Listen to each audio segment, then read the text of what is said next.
E aí, pessoal, tudo bem? Eu tô só fazendo uns testes agora que a gente vai receber a Aline Barbosa aqui do REITs. Vou só aguardar a Aline entrar. A gente ficou de fazer uma live agora às 19h30 sobre investimento nos exteriores e principalmente o mercado de real estate americano. Não só real estate, mas o mercado de REITs também, que envolve vários setores de infraestrutura, ok? Oi, Aline, tudo Oi. bem? Oi, Diogo, tudo bem? Boa noite. Boa noite. Boa noite aí pro pessoal que Tudo está bem? escutando. É. Boa noite, pessoal. Então, a gente É, decidiu fazer essa live aqui para a gente falar um pouquinho do mercado exterior, né? Um pouquinho de fundos imobiliários também, e a gente fazer um overview até para todo mundo entender o tanto que é interessante começar a investir no mercado exterior, né? E conhecer um pouquinho do mercado de real estate americano. sim. E desde já agradeço o espaço concedido, Diogo, por estarmos aqui para falarmos um pouco sobre REITs, fundos imobiliários, né, que são muito parecidos, tem algumas coisas bem semelhantes, mas também tem algumas divergentes, né? Então, desde Vamos já dizer, agradeço demais o não, que espaço. é isso. Eu que agradeço você aceitar o convite também. É um assunto que eu gosto bastante, né? O mercado de real estate é um mercado extremamente positivo aí, a gente só tem a crescer. Sim, O mercado brasileiro, hoje, verdade. hoje saiu o boletim da B3 dizendo que a gente já é mais de 1 milhão de investidores em fundos imobiliários, o que é realmente um atrativo muito grande. Mas e aí, qual que é o tamanho do mercado americano? Ah, caramba, o mercado americano é muito líquido, muito grande. A economia americana é a maior do mundo, não é? Então, os REITs lá, eles estão. O pessoal investe muito porque é aquela ideia de ativo imobiliário, o pessoal gosta dessa ideia de lastro real. Então, é muito líquido, são muitas empresas, são mais de 220 REITs listados, né?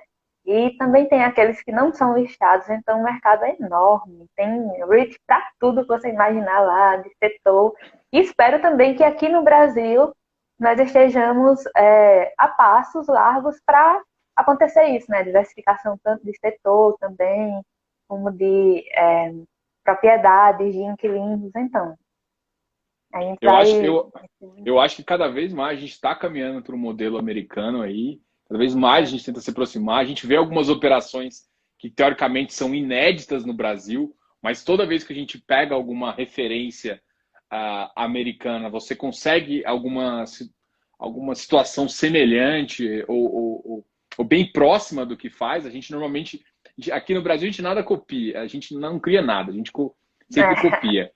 E eu gostei de uma. Você já começou falando uma coisa que eu queria que o pessoal já entendesse de cara. Você sempre começa falando o REITs como uma empresa. Sim, Vamos atacar primeiro isso, porque aí a gente já começa falando um pouquinho das diferenças, que eu acho que talvez isso já a pessoa já começou a sacar uma ideia, porque o REITs lá é uma empresa, tem um conselho, tem um board, tem toda uma estrutura. Eu vou sim, deixar você falar aí. Depois a gente. tá certo. REITs é uma sigla, né, para Real Estate Investment Trust. Então, o que são os REITs? Por mais que eles sejam muito parecidos com os fundos imobiliários, os REITs eles são uma empresa. Porque, como você pode muito bem falar, fundos imobiliários são na forma de condomínio fechado, certo? Então, os REITs não, eles são empresas. Então, a pessoa que investe em REIT, ele não é cotista, ele é um acionista. E o que é que isso, digamos, pode fazer com que seja diferente dos fundos imobiliários? Isso faz com que o REIT ele possa ter alavancagem. Então, o que é alavancagem? É aquela ideia de que o REIT ele pode ter empréstimo, se alavancar para algum tipo de empreendimento que ele acha que é interessante para o tipo de negócio que ele faz. Então, a forma que ele gera receita também é um pouco diferente, porque, digamos que quando o REIT ele se torna, quando uma empresa se torna REIT, na verdade, ela vai ter muitos privilégios tributários. por exemplo, a questão de tributos federais. Então, vai possuir uma série de isenções que vai fazer com que seja muito melhor a empresa ser um REIT do que uma empresa normal.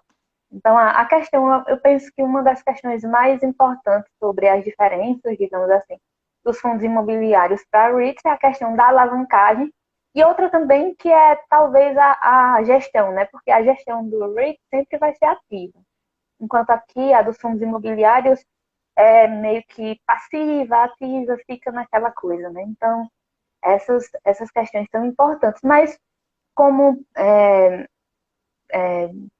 questões que são bem semelhantes, seriam a ideia de ser ativos reais, a maioria dos empreendimentos das empresas possuem ativos reais e eles possibilitam ao acionista rendimentos através de aluguéis, que é praticamente o que os fundos imobiliários fazem aqui também, né?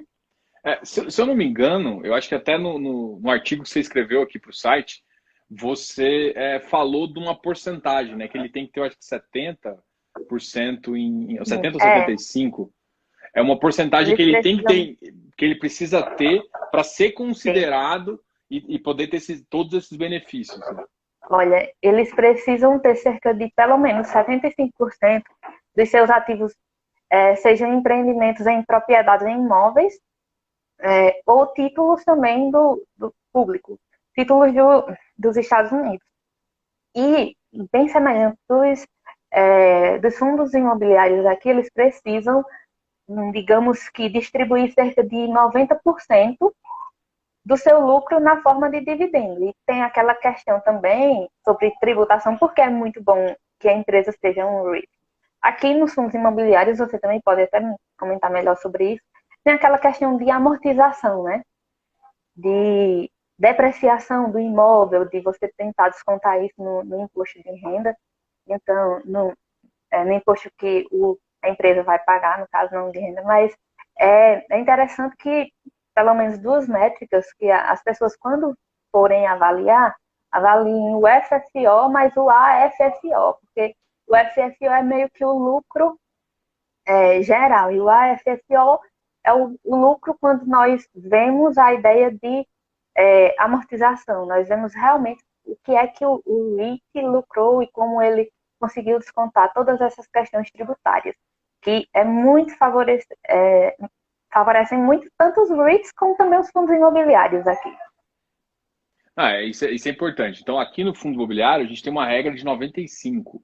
Né? Só que, por mais que todo mundo ache que esse 95 é mensal, aqui tem uma política de regra, na verdade, vista pela CVM, que é 95, regime caixa. É muito interessante depois você entender essa diferença entre caixa e competência, mas é 95% semestralmente. Os fundos, o que eles fazem é antecipação mensal, justamente porque os fundos que... O que aconteceu? Tinha fundo, inclusive, imobiliário, que pagava semestralmente. Mas os fundos fazem o que o mercado mais gosta. E o brasileiro é um povo que gosta de uma renda mensal. Então, aqui ficou muito famoso essa entrega mensal, apesar de não estar obrigatória e não estar na legislação. É apenas semestral. Então, você recebe uma antecipação. O que é bom, não, mas virou uma praxe do mercado ser mensal. Enquanto lá, qual que é mais ou menos a praxe? Então, é muito importante que o investidor brasileiro ele tenha noção que os REITs eles não distribuem, não tem a praxe que aqui no Brasil tem com os fundos imobiliários. Geralmente lá todo mundo paga trimestralmente. Tem alguns fundos, tem alguns REITs no caso que pagam mensalmente, sim, mas são poucos e tipo de cada setor talvez tenha um, dois e vai depender também do setor, porque não é comum lá. Isso é uma ideia bem adotada daqui, né, do brasileiro que quer viver de renda. E geralmente as empresas lá não adotam essa prática. Então o brasileiro chega lá, compra um REIT, né, aí vê, sei lá, na REIT que ele distribui 4%, vamos falar, de dividendo. Aí já vai no primeiro mês já está pensando, né? Cadê? Mas cadê o dividendo? Não chegou na conta. Então é preciso entender que alguns REITs realmente pagam mensalmente, tipo o Steg paga mensalmente. E é um ótimo REIT, inclusive de logística. Porém, nem todos fazem isso, porque não é comum lá. Como você mesmo falou, é uma prática do brasileiro, né? Do Brasil, que gosta dessa ideia de renda. Eu acho que eu entendo esse apelo de renda mensal. Eu acho que o americano ele pensa um pouco diferente, né? Ele pensa como anual os ganhos dele. Ele não vê, Sim, ele consegue fazer uma diferenciação, então você consegue ver isso até na forma com que as empresas lá atuam. Mas, assim, o que sim. eu acho engraçado, a gente pode ver praticamente uns quase segmentos semelhantes, né? Tem um segmento que a gente chama de tijolo aqui, que realmente você tem esse lastro real, e tem o que é indiretamente em tijolo, indiretamente tem um lastro, tem uma garantia real, mas na verdade é uma negociação de juros, né? Que é o commercial papers e o mortgage, que você pode até falar melhor aí. Vamos fazer esse paralelo também entre. Vamos começar a falar desses mortgage funds aí, até para o pessoal Isso. entender nível de dividend yield e também para eles entenderem um pouquinho que o modelo americano de juros é diferente do modelo brasileiro, né? Que a gente tem o saque Uhum. aqui e eles têm o SA lá. Vamos conversar sobre mortgage e a gente fala um pouquinho sobre isso. Sim, eu comecei, antes de tudo, eu comecei a investir, gosto muito de investimento imobiliário, e eu comecei com os fundos imobiliários. E aqui no Brasil, os fundos imobiliários de papéis, em geral, são bons, são muito bons, você consegue encontrar fundos imobiliários de papéis muito bons. Porém, lá nos Estados Unidos é importante também que o investidor brasileiro ele consiga entender essa questão. Os fundos de papéis, que são análogos aos fundos de papéis lá nos Estados Unidos, eles não são tão bons como os fundos de papéis aqui. Por quê? É toda aquela questão da crise de subprime, lá em 2008, começou com esse tipo de investimento. A ideia de investimento em hipoteca, a ideia de hipoteca é muito diferente da ideia brasileira. Então, são ativos arriscados, são ativos em que você precisa realmente estudar e saber o que você está fazendo. E além de você ver métricas, é necessário que você entenda outros diversos fatores, a cultura também do país, por exemplo. Pelo menos para mim, eu acho um tanto quanto difícil você tentar entender, sei lá, uma hipoteca que está como lá no interior do Texas. Fica muito complicado para você entender qual é quem são aquelas pessoas, qual é o tipo de pessoa que está comprando, o que aquelas pessoas trabalham, o que aquelas pessoas fazem, qual é o tipo de pessoa que a hipoteca é lastreada, entende? Então, para mim, fica muito mais difícil do que você tentar analisar, digamos que um, um, é, um REIT do setor de industrial, por exemplo, que é a ideia de e-commerce, que nós sabemos que precisa estar localizados ali em cidades pontos importantes ali dos Estados Unidos, em que você acaba vendo um filme, acaba lendo alguma coisa, você sabe quais são as cidades, assim, Nova York, é um estado como a Califórnia, que é um estado bem tecnológico. Então meio que você já tem uma ideia muito melhor e é muito mais fácil para, pelo menos, o investidor brasileiro ir para esses pontos. Então, se você, por mais que tenha um yield alto, super alto, você também tem que desconfiar do porquê que aquele yield é alto, porque o mercado está precificando aquilo. Isso em qualquer tipo de investimento, né, Diogo? Com certeza. Por exemplo, uma das coisas que eu não sei se o pessoal sabe, o modelo, existe o SAC, que é o modelo brasileiro, que é o de amortização constante. Nos Estados Unidos, existe o SAA, que é um modelo americano, na verdade, né? E ele, na verdade, você não paga, você não amortiza a sua dívida. Você só paga juros. Então, quando o cara compra um papel, o que acontece é que essa dívida não cresce, mas no vencimento da dívida, a pessoa, teoricamente, ou ela faz a rolagem da dívida, se ela tiver o crédito, ou o que ela tem que fazer é pagar toda a dívida. Então, o risco, como não amortiza, o risco de no final você ter realmente que dar uma bolada grande, o cara ter que realmente ter o dinheiro e tudo mais, é bem diferenciado. E uma outra coisa também que é interessante comentar é que, em termos de risco, aí você falou, a taxa de curva de juros americana é totalmente diferente da nossa. Então, para a gente estudar, para você estudar um commercial paper, um mortgage, você tem que entender também dos T-bonds, das treasuries, que é justamente essa curva tanto curva de juros do país, dos Estados Unidos, dos Estados Unidos, e também dos juros como se fossem as debêntures de lá, né? Então, que são os papéis emitidos por empresas. Então, Sim. é que você tem que estudar muito mais. A grande realidade é essa.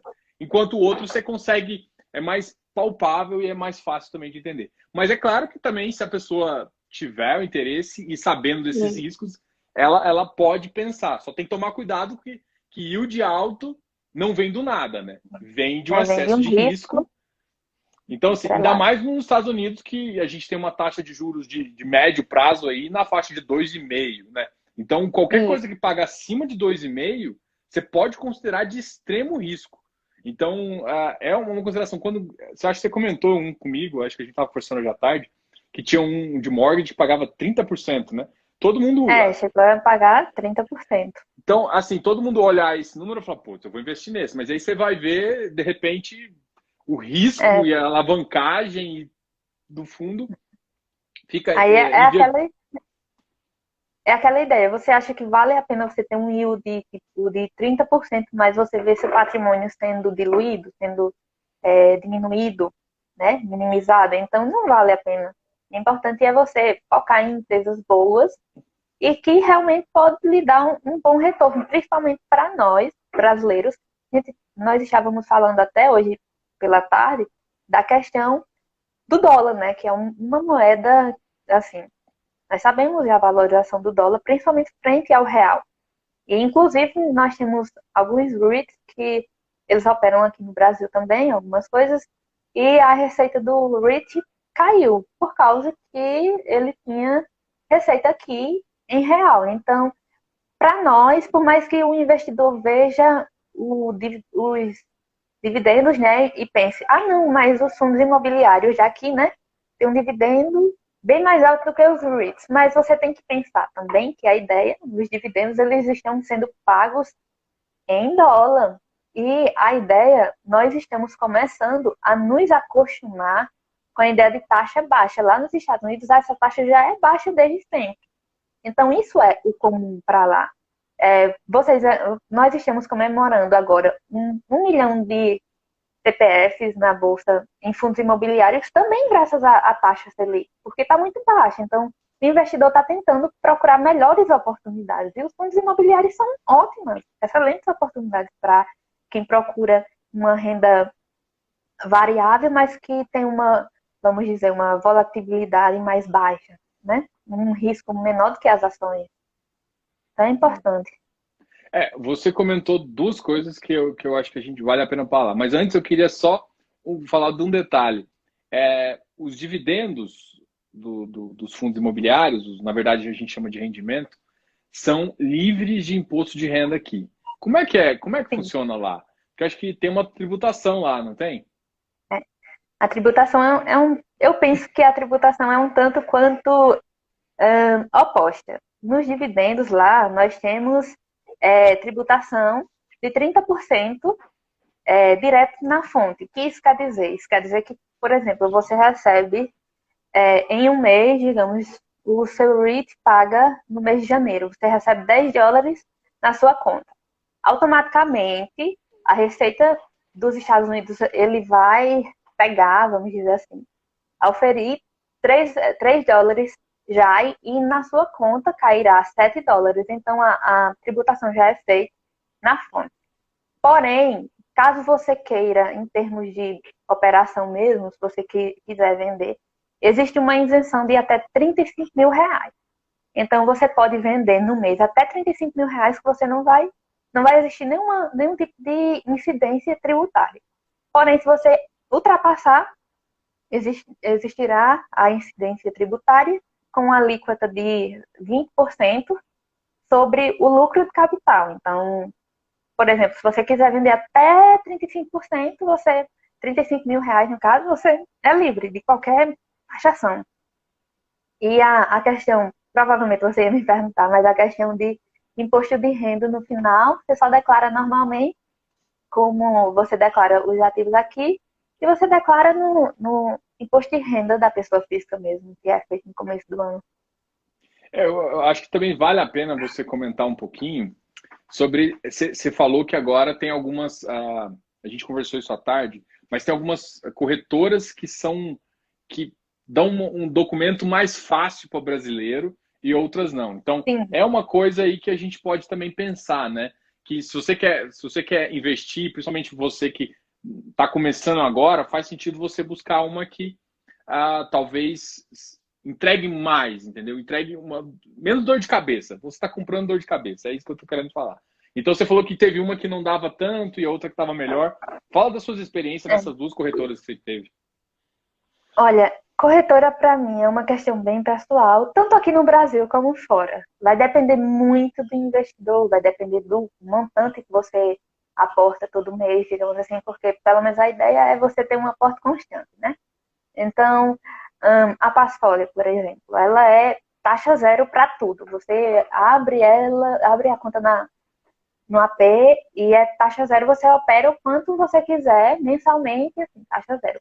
Porém, qual é um ponto negativo que eu penso é que eles ainda não têm uma plataforma web. E geralmente todo mundo que investe já investe em plataforma web. É uma questão assim de costume de prática. Então isso dificulta muito para o investidor que geralmente já opera na web, vê as plataformas e tal. Isso é complicado. Mas eu vi essa semana que eles estavam tentando fazer alguns testes iniciais com algumas pessoas para começar a implementar a plataforma web. E outra questão também é que eles ainda não fazem um relatório para você, tipo, no final do ano, não dão um relatório tão mais fácil como todas as operações que você fez e tal, para você fazer o seu imposto de renda. Já a Avene, não, a Avene já tem toda uma plataforma na web, a Avene tem também esse relatório que manda para a pessoa física, é muito mais fácil para fazer o imposto de renda, né? Porque, querendo ou não, são ativos estrangeiros, então o brasileiro não está tão acostumado com esse tipo de, de serviço, né? E, porém, a Avene também tem uns pontos que devem ser considerados, que é a questão de a Avene tem agora um plano gratuito, porém é preciso atentar que o plano gratuito é para 10 corretagens, então você tem que fazer até 10 ao mês, só pode fazer 10, sabe? Então, talvez isso, a depender da pessoa, a depender de quem opere, não seja tão benéfico. E como é que faz o envio? Porque todo mundo pergunta, não, mas investir lá fora é muito complicado, como é que eu faço para enviar, como é que eu faço? Eu posso investir por uma corretora tipo Banco Inter, pela XP? Não, né? Você tem que investir em uma corretora que opera lá fora. Então, a ideia da Avene e da Passfolio são as formas e é muito prático. Você faz hoje a conta, pelo menos eu achei muito mais fácil na época que eu fiz, muito mais fácil fazer a minha conta, abrir minha conta numa corretora que opera lá fora do que nas próprias corretoras aqui do Brasil, porque é um país bem desburocrático. Então, essa ideia de desburocratização já faz parte da cultura deles. Então, isso é muito legal. E o Oi. envio, né, é através da remessa, pode ser através da remessa ou as corretoras, as duas possuem taxa de casa de câmbio, então você pode enviar por eles. O detalhe é você prestar atenção no que faz mais sentido para você. A partir de R$ 2.500, se você enviar, você já não paga mais a taxa bancária, de R$ 5,90 na remessa online. Mas se você envia menos do que isso, você paga. E a questão da remessa online também é bem legal, porque geralmente eles têm cupons. Então você consegue um cupom ali, um cupom aqui 10%, de 5%. E isso facilita demais para o investidor. Então, precisa fazer uma continha e ver o que é melhor para você. Aí depende muito do investidor. Agora a gente pode investir em REITs e eu acho que transferindo dinheiro para lá, né, igual você comentou, tem uma segunda forma de fazer, que é também, atualmente liberou BDRs para Sim. o investidor em geral comprar. E isso também tem alguns REITs que tem BDR justamente para você. Tem um Brazilian Depository Receipt que você pode comprar e equivaler a justamente o que realmente está lá, entendeu? Então, e além disso, no mercado de REITs, o mercado de REITs tem ETFs também, né? Então, você Sim, pode investir em índices ou qualquer outra coisa para tentar acompanhar, às vezes, um segmento ou um setor bem interessante. Eu acho que isso vale a pena falar também. E tem um terceiro caso também, que agora, acho que algumas corretoras liberaram alguns fundos que investem em REITs. Qual que é uma preocupação que talvez ela até comentou no começo, que eu acho que você tem que ter um pouquinho? A taxa de juros nos Estados Unidos é uma taxa de juros mais baixa. Então, na minha opinião, não faz sentido eu investir num país estrangeiro redeado. O que é redeado? Travado o dólar. Ou seja, o que você vai ganhar realmente o que a empresa crescer lá. Então, ela falou isso e eu também concordo muito. Eu acho que assim, quando você está pegando uma exposição de um outro mercado, eu não quero pegar a exposição só de crescimento da empresa. Eu quero pegar a exposição de crescimento mais uma exposição no dólar que, na minha opinião, eu acredito que seja sempre ao longo prazo mais positiva. Ou seja, no curto prazo eu posso perder um pouquinho de rendimento? Pode, porque se as coisas sim. melhorarem no Brasil, você pode cair o dólar. Mas, no geral, numa janela mais longa, é muito mais provável que a economia americana fique forte e você consiga, né?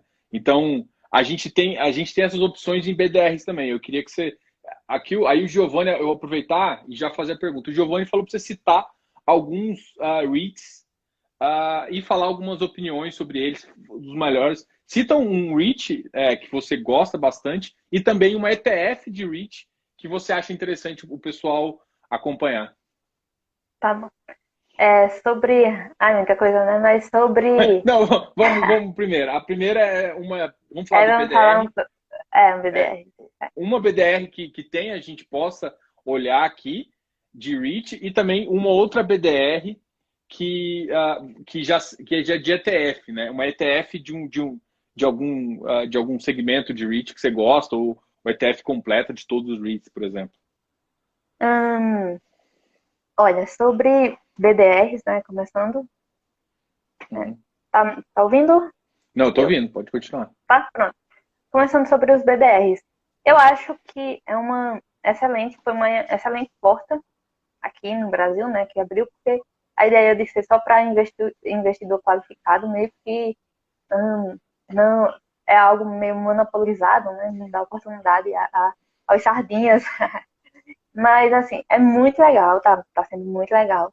E para aqueles investidores que ainda não conhecem tanto do mercado, que ainda não sabem como operar, que têm uma certa desconfiança sobre como abrir uma conta, sobre como enviar o dinheiro, como é que acontece isso, eu acho que seria uma boa, é realmente uma boa.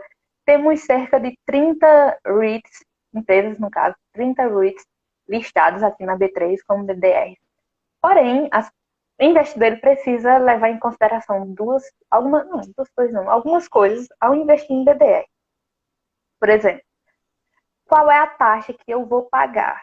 Qual é a taxa que eu vou pagar sobre isso? Porque quando nós investimos em BDRs, nós não estamos investindo, investindo diretamente na empresa, né? Nós estamos investindo de forma indireta.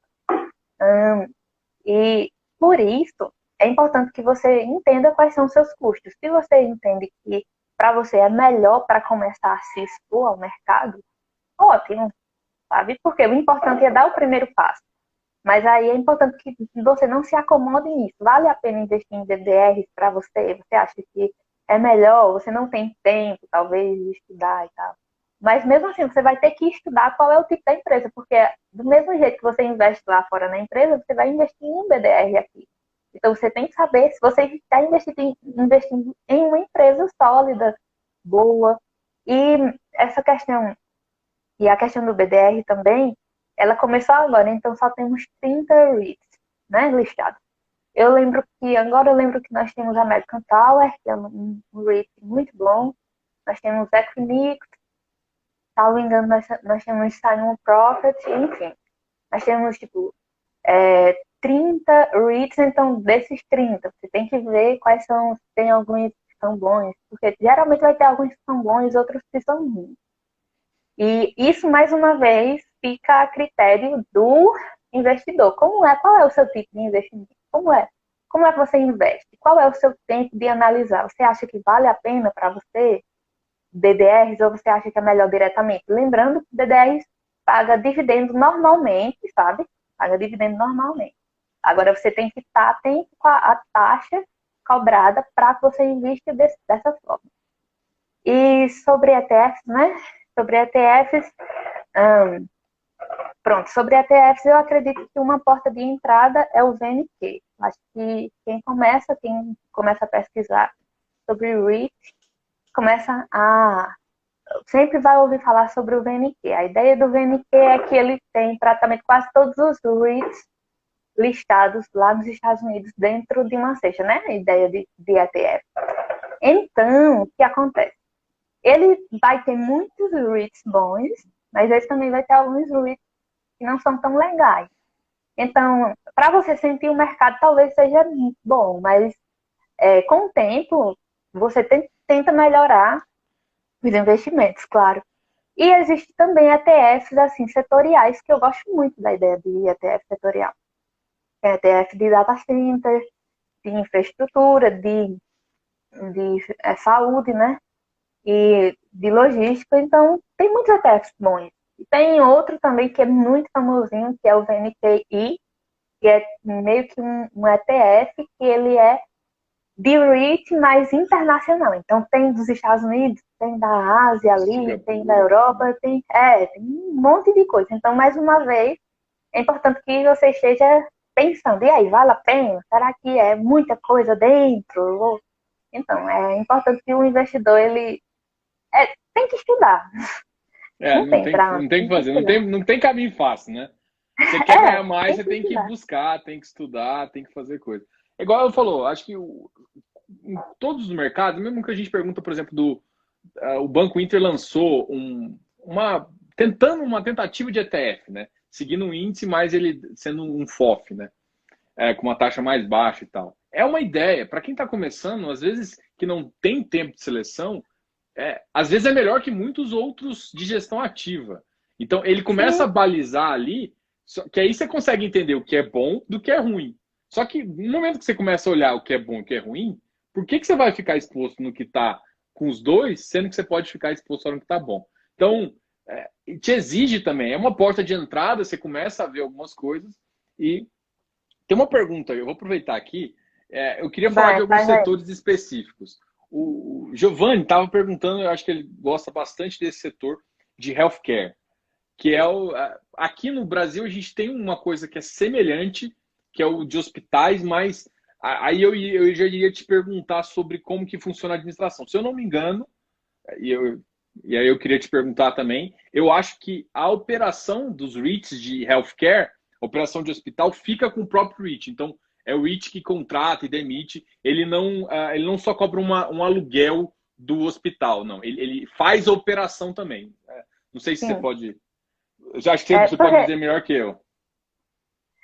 esse setor ele é bem resiliente. Tanto esse como o residencial, industrial, eles são setores resilientes porque a questão de saúde é uma questão assim, primária, né? Então, você esquece um pouco o lazer, você pode esquecer qualquer coisa, mas a saúde, a alimentação e moradia também são coisas primárias, que são três setores que cobrem, que é o saúde, industrial para alimentação, né, serviços e o de residencial, porque as Healthcare. pessoas não, e o residencial no caso de habitação. Então, a questão dos REITs de saúde, né, healthcare, eles estão passando pela crise, digamos que, assim, bem, na medida do possível, né? Claro. Por quê? Porque eles são mais resilientes. É aquela ideia também de que saúde nos Estados Unidos é um pouco diferente, não, é muito diferente da ideia que nós temos aqui. Aqui nós temos a ideia do SUS, né? E a ideia privada também, mas lá não, geralmente são planos de saúde, e a Insurance. saúde lá é então, a questão de saúde lá é um pouco bem diferente daqui.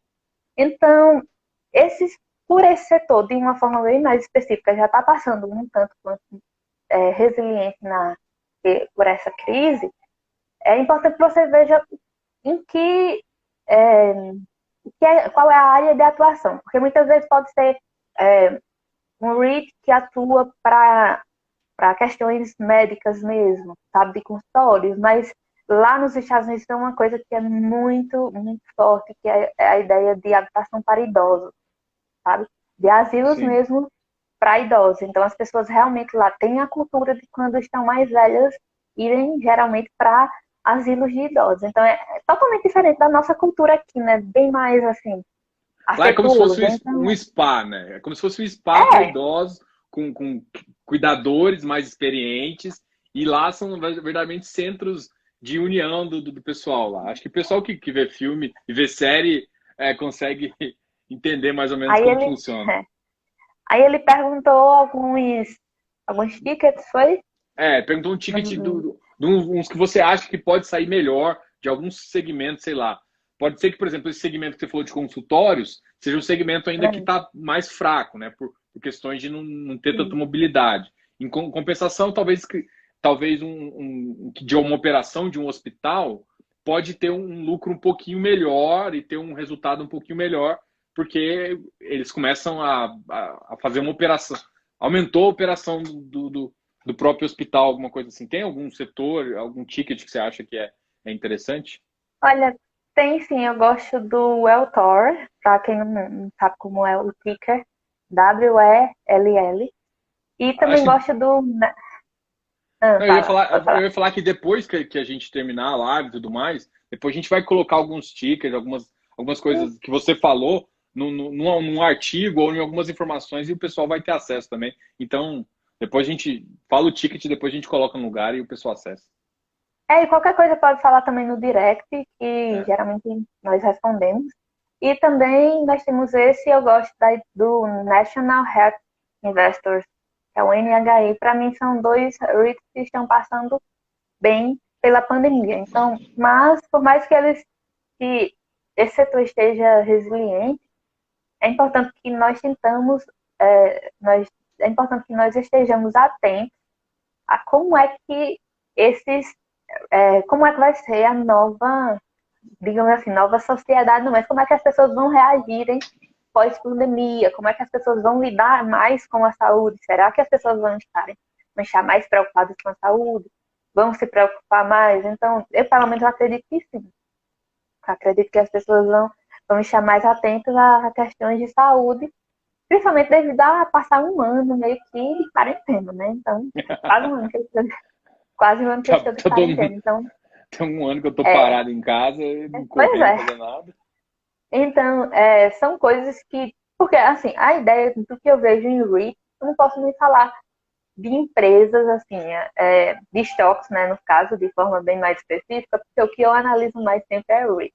Então, o que eu vejo a ideia de REITs é que muitas vezes as pessoas só veem métricas, sabe? Ah, vou ver lá o FFO, vou ver a dívida, vou ver aqui o lucro por ação e esquecem de ver um contexto totalmente cultural. Por quê? Porque aqui, como a gente estava falando pela tarde, a ideia de shoppings aqui no Brasil é uma, a ideia de shoppings de varejo nos Estados Unidos é outra. Então, isso tem que ser posto na balança.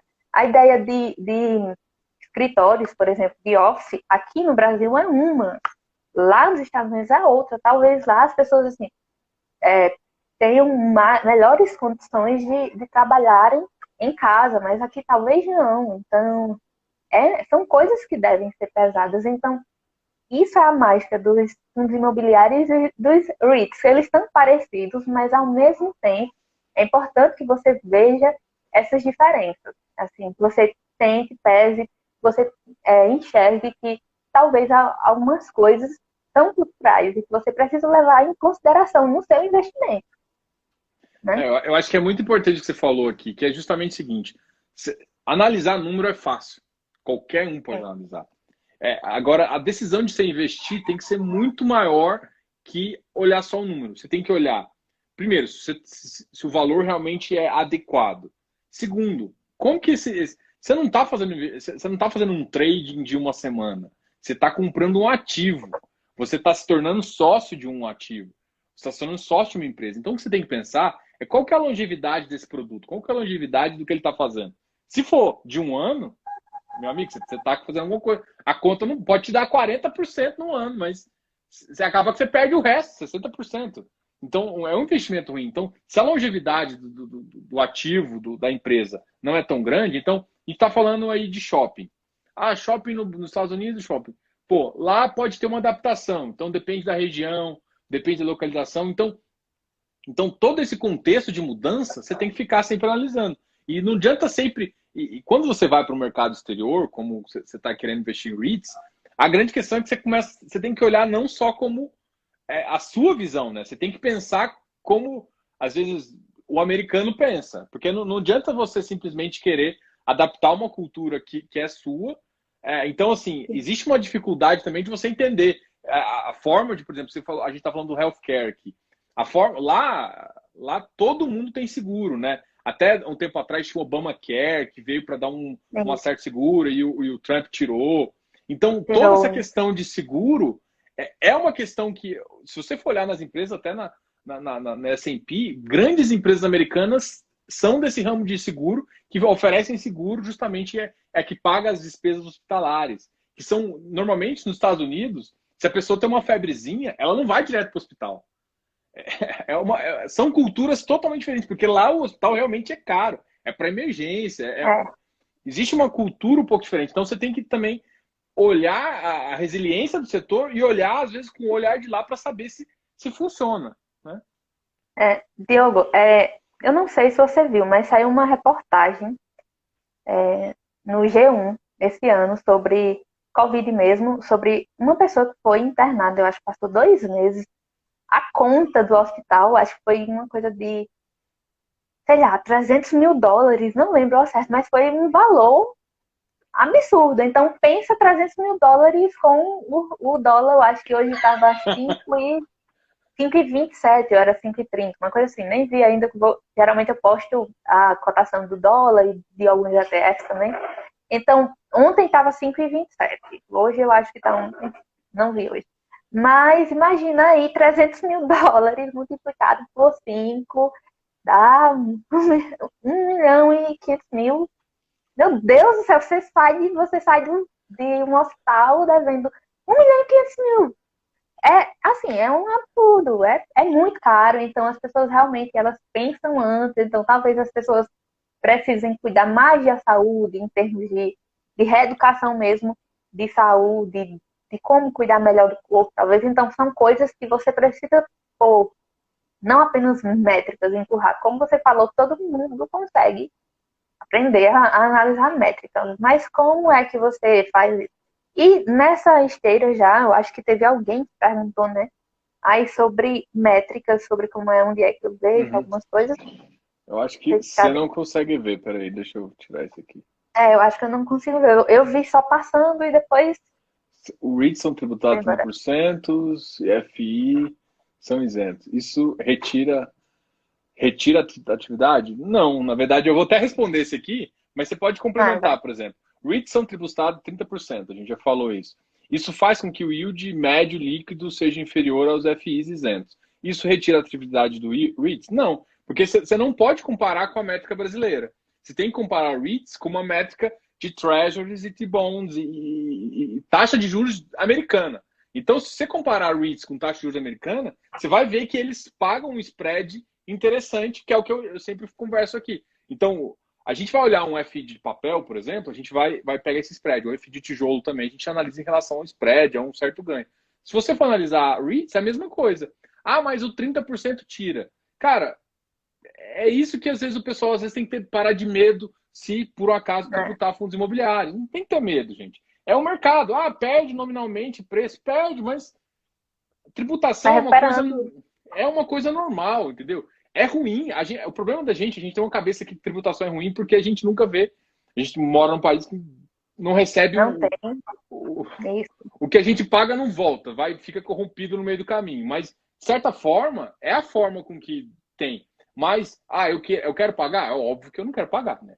Mas eu não acho que isso é vantagem ou não. Não sei se você pode complementar aí também. Você acha que Assim, tira a catividade? Não. não, não, não. Assim, as pessoas quando pensam nisso, elas vão em uma métrica que, para mim, assim, ela não é que seja desprezível a métrica. Claro que não. Todo mundo vai querer bons yields. Isso é fato. Todo mundo tenta procurar estudar para tentar o melhor investimento que lhe dê o melhor retorno. Mas a ideia de REIT ela é muito enganosa, porque se você for procurar bons REITs, você vai encontrar REITs com é, dividendos de 30% lá nos Estados Unidos. Então, mas se você tem certeza que é isso que você vai querer, beleza. Se, para começo de conversa, se um REIT está te dando um dividendo de 30% alguma coisa, tem, porque o mercado ele precifica. Ele sempre precifica. Então, e mais uma vez a gente volta para aquela ideia. Eu tenho dois pontos para isso. O primeiro é porque nós, como brasileiros, ao investir em REITs, nós recebemos em dólar. Então, pensa. Você recebe $1, aqui já é 5,30, entende? Então, você recebe $10, já é mais de R$ 50. Então, essa questão aí do câmbio, pelo dólar ser uma moeda muito forte, principalmente quando a gente compara com o real, ela é um ponto, assim, uma vantagem que quebra esse argumento, pelo menos do meu ponto de vista, né? Então, e a segunda ideia é que existe também não só a ideia de dividendos, mas existe a ideia de crescimento. Você investe em setores novos e tecnológicos, como data center, infraestrutura, e eu coloco também o industrial, porque já está começando com essa ideia de e-commerce, então, para mim, ele já começa a entrar nessa ideia também de tecnológico e tal. E você vê que eles possuem atrelados a ideia de que existirá uma demanda, existirá um crescimento. Quando nós pensamos nas empresas do setor de infraestrutura, American Tower, que é um ticker bem famoso, assim, uma empresa, um REIT muito famoso, todo mundo gosta, que é bom, obviamente.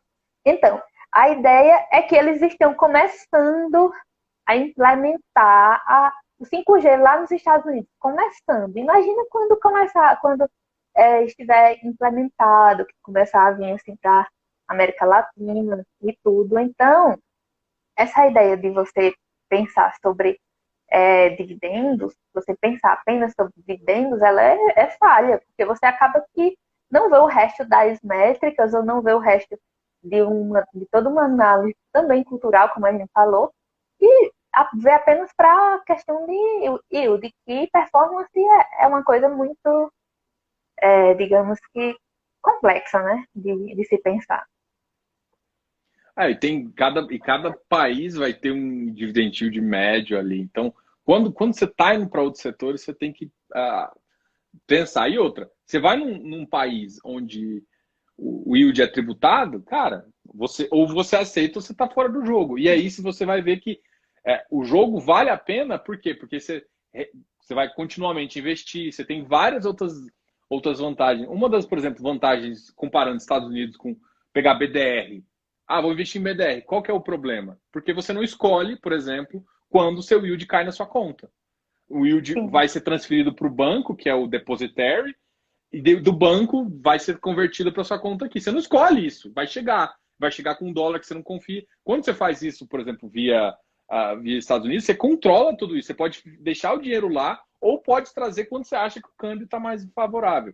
Então, cada um tem sua vantagem. É claro que para começar, você pode começar onde quiser. A gente sempre acha que é interessante exposto, mas você não pode escolher, por exemplo, falar, não, peraí, deixa meu dinheiro aí e já compra mais. Você não pode escolher. O dinheiro volta para você. Você tem que pegar aqui, comprar e aí sim fazer a compra, entendeu? E normalmente pode ser com taxa de câmbio diferente. Então, é uma questão que sempre tem que se avaliar, né? Até na hora de comprar. Mas Não existe eu acho uma que autonomia. Não não existe autonomia. E assim, mas vale a pena, entendeu? Vale a pena vale. por algumas simplificações e para você ficar exposto no mercado estrangeiro e não ter que preocupar. Agora, tem coisas que hoje em dia a preocupação com as corretoras, com a remessa online, com várias considerações, hoje o mercado, hoje transferir valores cambiais entre países está muito, muito, muito, muito, muito mais fácil. E muito, muito menos custoso, né? O custo hoje em dia é muito mais baixo. Até para os valores pequenos, né? Antigamente todo mundo preferia transferir valores não muito acima de 10 mil, sempre de 10 em 10 mil, para diminuir algumas tarifas. Hoje em dia, acima de 2.500 já não paga algumas tarifas. Então, você cada vez está com mais vantagem. Tem uma pergunta aqui do Lui sobre as ferramentas, mas eu acho que você pode falar de algumas. Acho que faz mais sentido falar de algumas métricas. Não sei se você usa alguma ferramenta em si. Na verdade, eu uso alguns sites, porque, assim, a primeira coisa que eu observo são os setores. Os REITs, eles possuem diversos setores, como eu tinha comentado com você. Tem de industrial, tem de residencial, tem de saúde, tem data center, infraestrutura, hotel, varejo, enfim. Tem cerca de, eu acho, mais de 15 setores. Então, eu acho interessante que o investidor, ele pense primeiro, antes de pensar no ticket ou na métrica, ele pense qual é o setor que faz sentido para ele. Setor tem que pensar qual é o setor que faz sentido, por quê? Porque, por exemplo, se você pegar um setor como infraestrutura e data center, você vai ver que esse setor ele paga um dividendo assim, bem pequeno, cerca de 2,5 talvez. Porém, o crescimento, a ideia de crescimento desses setores são muito altas, por causa que REIT, como a gente falou no começo, eles podem ser alavancados. Então, eles podem pegar empréstimos e disso eles podem financiar empreendimentos a preços, a uma taxa de juros muito baixa, como a gente já sabe. Queria falar? Aí, só um comentário para o pessoal entender, que justamente quando você está alavancado, o que acontece é que você aumenta seu patrimônio, né? Você consegue essa alavancagem faz com que você aumente seu patrimônio. Então, mesmo que você não ganha tanto no yield, mas você ganha nesse aumento de patrimônio, que normalmente traz o valor da cota subindo um pouco mais positivamente. Então, é você pensar também que nem tudo é entregue para você e parte do yield fica na cota. O que, por exemplo, para quem... Aí que você tem que estar uma sacada é que, pensando que você está pagando 30% no dividend yield, às vezes faz sentido você ficar nesse ativo alavancado, que tem um percentual de crescimento, onde ele está você está perdendo menos essa capitalização e você está ganhando mais no final, entendeu?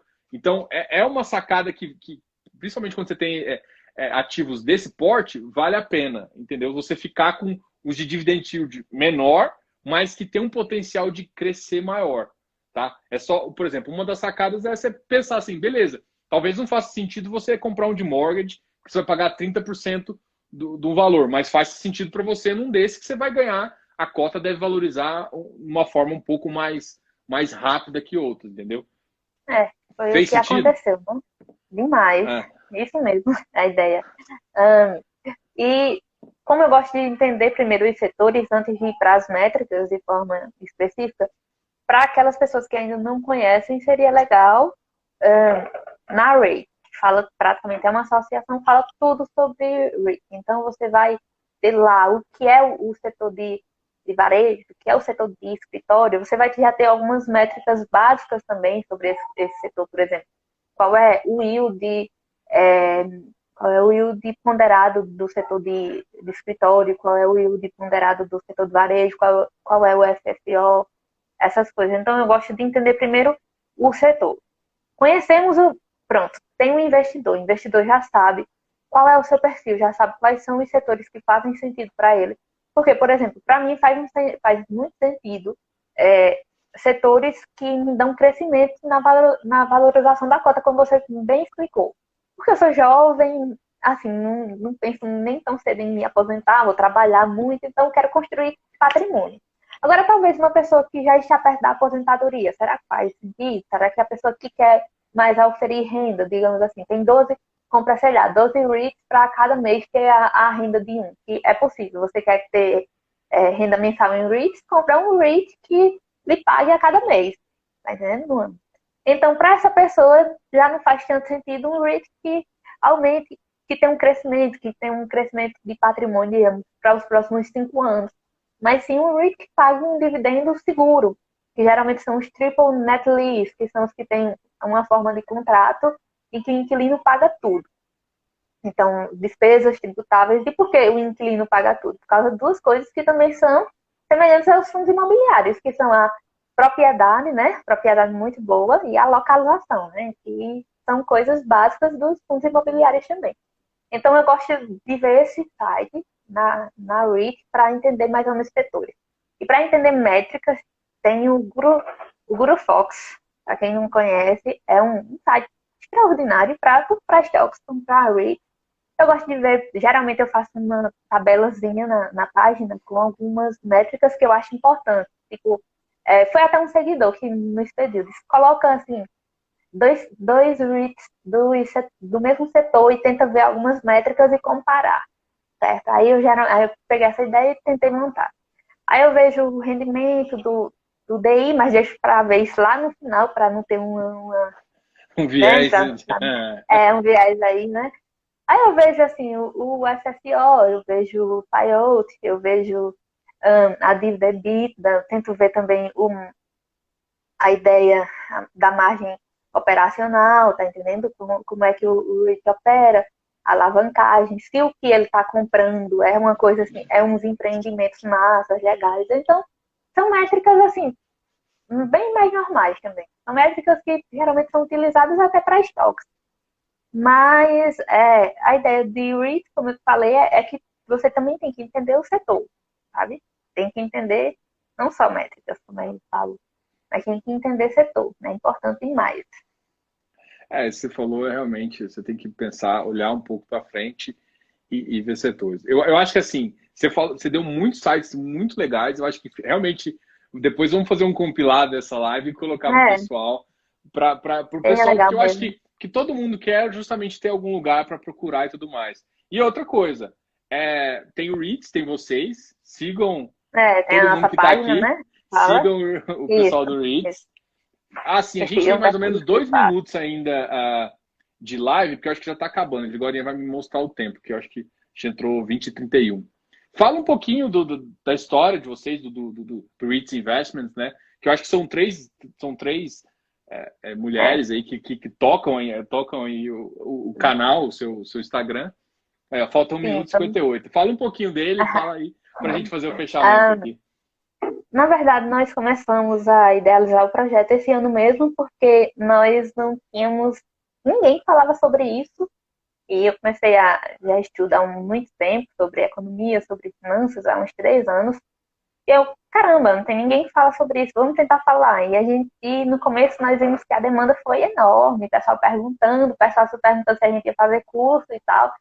Aí, talvez a gente está pensando em fazer sim, mas pensamos em organizar algo, realmente sair algo legal. Então, talvez a gente vai demorar um pouco por causa disso, porque como a gente analisa também, a gente quer fazer algo que seja muito bom. Então, provavelmente vai sair depois, mas são 3 pessoas que comprometidas, que fazem a página, que postam, que, enfim, que pesquisam, igual você, né? Você também está todo dia ali pesquisando, estudando, fazendo live, trazendo conteúdo para o pessoal. E, inclusive, hoje, falando com você, aprendi muitas coisas sobre FIIs que eu não fazia ideia. E é muito legal essa ideia de educação financeira, de tentar fazer o pessoal aprender mais, né?